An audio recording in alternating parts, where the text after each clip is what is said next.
माननीय श्रीमती सागरिका घोष जी। Maiden speech. Thank you, Honorable Chairman, sir. Sir, this is my maiden speech. I hope you'll give me a little bit of extra time. At the outset, I would like to thank my party leaders, Ms. Mamta Banerjee, Mr. Abhishek Banerjee, for giving me the opportunity to speak at the motion of thanks on the President's address. I would like to humbly thank every citizen of Bengal and every party worker of the All India Trinamool Congress, because of whom I stand here today. I come to Parliament, sir, as a student of history and inspired by the great founders of our republic, Mahatma Gandhi, Jawaharlal Nehru, Rabindranath Tagore, and B.R. Ambedkar. Each of them has given us a life lesson. What has Mahatma Gandhi taught us? He's taught us that to create political transformation, there needs to be transformation of the self. Mahatma Gandhi has written a wonderful essay in the Harijan Weekly on 3rd October 1936, where he likens the war in the Mahabharata to a philosophical metaphor. This is the war within between our best self and our worst self. And it is when our worst self triumphs over our, triumphs over our worst self, that is when we can create the perfect society and the just society. So the key to social and political transformation is transformation of the self. Let us be our best self and cast out anger and hatred. Nehru taught us that only constitutional, representative, parliamentary democracy can improve the conditions of humanity at large. No other system of government, sir, not military dictatorship, not the one-party state, not any form of dictatorial regime. It is the constitutional, parliamentary, representative democracy that can improve the condition of humanity and give justice and opportunity for all. I want to remind you that in the 1950s, Nehruvian parliamentary democracy was such that there was one star in that parliamentary system who shone and who became a colossal leader. This leader was Atal Bihari Vajpayee. He shone in Nehruvian parliamentary democracy. It was Nehruvian parliamentary democracy who made possible the emergence of Nehru's rivals. This is the beauty of parliamentary democracy. Vajpayee was a critic of Nehru. Vajpayee was an ideological opponent of Nehru, was given a stage and a platform by Nehru. Our founders dreamt big. They had the audacity of hope. At independence, we had 80% incidence of poverty. We were 12% literate. But we, yes we, poor, not literate, we would be a constitutional parliamentary democracy. What a dream, sir, what a hope. Our founders taught us that for this end, we need to inculcate the virtue of reason and rationality. When leaders propagate irrationality, when they propagate magical thinking, when they propagate superstition, when they claim to be non-biological beings, they put citizens back to a place where citizens are not able to think, not able to reason. We recall the words of Rabindranath Tagore, "Let my country be one where the clear stream of reason has not lost its way in the dreary desert sands of dead habit." What did B.R. Ambedkar teach us, sir? B.R. Ambedkar said, our political democracy will not last if at its base there is no social democracy. We cannot have political democracy without social democracy, without liberty, without equality, without fraternity in society. We will not be able to sustain our political democracy. Sir, I've been a journalist for 30 years, crisscrossing India, writing reports and writing articles. I was fiercely non-aligned and independent. Today, I'm fiercely aligned. And paradoxically, by being fiercely aligned to the right values, to the values of constitutional norms, to the values of protecting democracy, I feel I can speak the truth. Journalism once had a golden age. Fearless doyens of the free press asked fearless questions of the powerful. Look at the state of the media today. Look at the mainstream newspapers.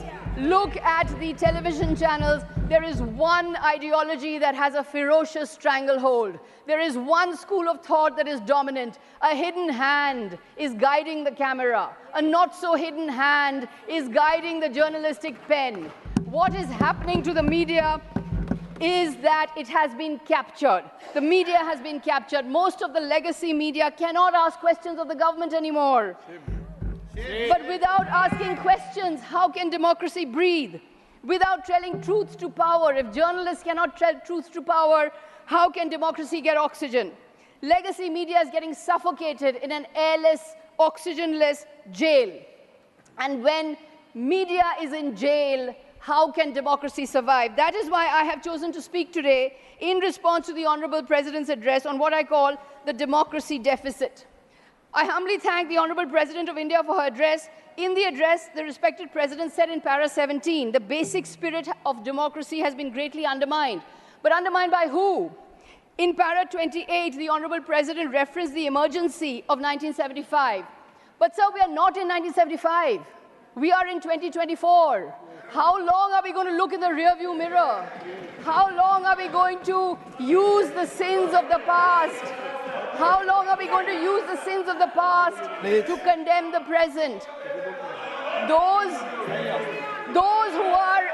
who are obsessed with 1975, those who are obsessed with the emergency of 1975, if they want to oppose the emergency, why don't they bolster democracy? Why are they imprisoned in an emergency mindset? Why are they imprisoned in an emergency mindset? Why don't they set free the police? As per the 2006 Supreme Court judgment, why don't they uphold the federal principle? Why don't they make India safer for dissent? Yes. Why don't they allow the opposition a voice? Why don't they stop having a stranglehold on the democratic institutions?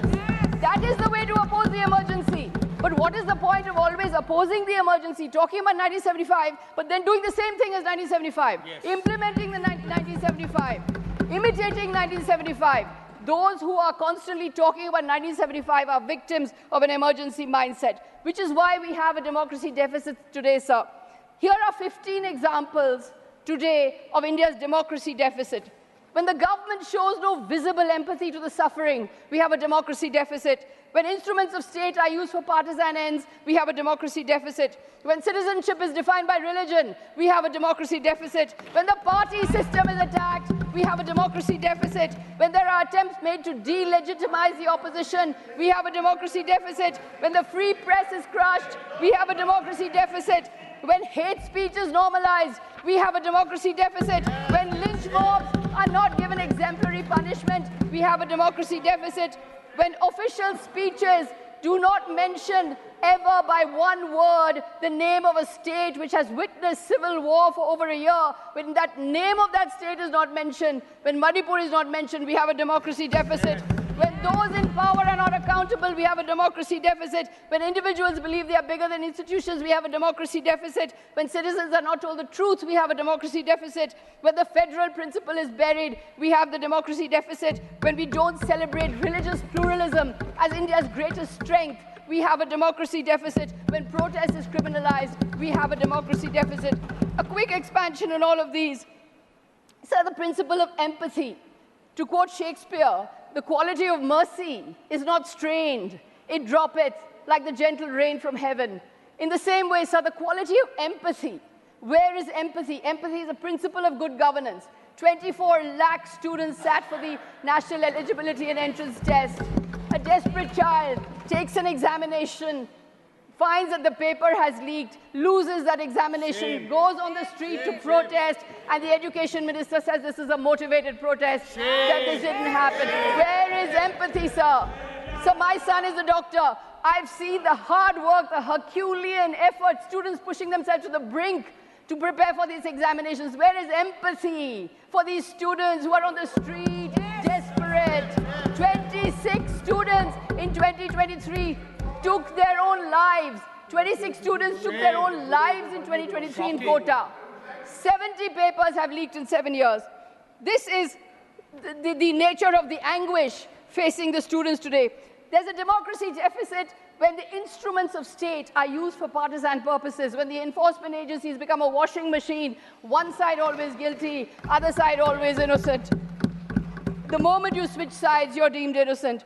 Among politicians, 95% cases of the enforcement agencies are against opposition politicians. Shame. Since 2014, 25 opposition leaders facing probes have crossed over to the Bharatiya Janata Party. 23 of them have got clean chits. Washing There's machine. a democracy deficit when citizenship is linked to religion. How can religious identity be the basis of citizenship? This is a principle our founders would have opposed with all their might. 19 lakh excluded in Assam, sir, majority of them Hindus, 40 lakh still living under the threat of the CAA and the NRC. Lakhs of people worried that an unconstitutional law is taking away their lives, taking away their liberties, taking away their homes, taking away their universe because of an unconstitutional law imposed from above. There's a democracy deficit when the party system is attacked. With allurements and inducements, parties are broken, governments are toppled, administrations are brought down. 9 governments in 9 years. Shame. There's a democracy deficit when attempts are made to delegitimize the opposition. You don't just want to win, you want to delegitimize the opposition completely. Khan Market gang, Tukre Tukre gang, Lutyens gang. Why this name calling of the opposition, sir? The opposition is a established and a part of the democratic system. The opposition is very much part and parcel of the parliamentary democratic system. In a democracy, the people are sovereign. When the sovereign people vote for the opposition, how can those elected representatives be considered illegitimate? How can they be delegitimized? This is not the politics of democracy. This is authoritarian populism. This is strongman politics. It's not enough to win. You want total domination. This year, the voters have cut you to size and, in fact, voted for the opposition. There's a democracy deficit when the free press is crushed. As I mentioned earlier, India ranks 159 out of 180 in annual World Press Freedom Index released by Reporters Without Borders. India's press freedom has fallen 19 places since the BJP-led dispensation came to power in 2014. In para 26, the Honorable President of India said in her address that in the era of communication revolution, disruptive forces are conspiring to weaken democracy. But who is weakening democracy in the media, sir? The democracy has been weakened by an overbearing government which is guiding, manipulating, terrorizing, muzzling, threatening journalists. I was shocked to see that journalists are not allowed, accredited senior journalists today are not allowed in the precincts of parliament. This is truly shocking for a parliamentary democracy. There is a democracy deficit when hate speech is normalized, when hate speech against religious communities is normalized and made acceptable, and those who are responsible for this hate speech get state protection. 75% of hate speech events come from states ruled by the BJP, according to the India Hate Lab.